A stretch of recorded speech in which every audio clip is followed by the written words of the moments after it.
Awareness lamang po para sa ating mga minamahal na viewers at customer, lalong-lalo na sa ating mga kapwa technician na gumagawa ng mga cellphone.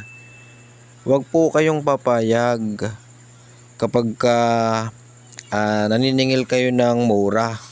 Halimbawa, may nagpagawa sa inyo na customer, sinisingil nyo lang ng 1.2 o 1.5.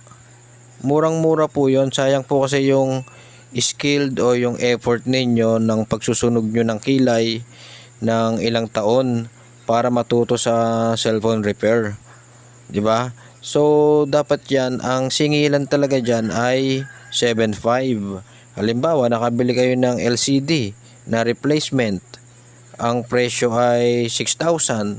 So dapat dyan, tutubo na kayo dyan ng mga halagang 1.5. Yun dapat ang